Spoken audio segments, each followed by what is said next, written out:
Opäť vás zdravím z estetiku. Sandra, ahoj. Ahoj, dobré ráno. Dnes vyvraciame mýty, že chlapi nevydržia nejaké tie zákroky, ktoré štandardne baby vraj zvládajú ľavou zadnou. Tu na tešie trošku krv, to už vidím na prvý pohľad. Prosím ťa, o čo ide? Ak poznáme metódu mezoterapie, tak toto je metóda, ktorá pomocou vlastne pištole, ktorá má 5 injekčných ihiel, veľmi jemnučkých, aplikujeme zosieťovanú kyselinu hyaluronovú. Ten rozdiel je ten, že pri klasickej mezoterapii sme dávali roztok povrchovejšie, pretože by vytvoril kopček. Kopčeky by to nejaké vytváralo, hej? Áno, ale teraz vlastne aplikujeme hlbšie, pretože sa jedná o zosieťovanú kyselinu a predstavte si to ako niečo, čo dáva veľmi intenzívnu výživu do kože.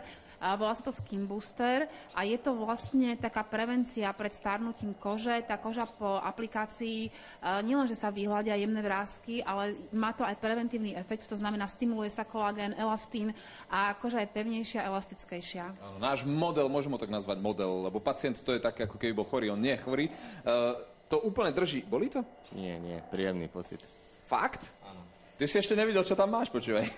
Tak je to čiastočne spôsobené aj s necitlivením, pretože materiál, ktorý sa aplikuje, obsahuje v sebe lidokain, látka, ktorá znecitlivuje, takže on vlastne sám seba znecitliví.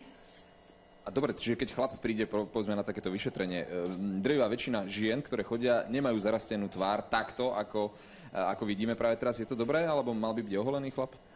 Bolo by optimálnejšie, keby bol oholený, pretože teraz vlastne v rámci toho ochopenia môžu vzniknúť nejaké zápaly, ale zase pri dobrej dezinfekcii sa dokážeme tomuto vyhnúť. No to už vyzerá normálne, skoro ako hotové. My sa odtiaľto vzdialime, len aby samozrejme táto mezoterapia mohla pokračovať naďalej. Ja sa veľmi teším. Budúci týždeň tu budeme opäť. Áno, tešíme sa na vás, máme pre vás pripravené množstvo rôznych nových metód. Presne tak, priatelia. Ideme späť do Záhorskej Bystrice, majte krásny deň a ja idem ešte túto sledovať, ako sa vyvinie náš príbeh s mezoterapiou. Pekný deň, dobré ráno.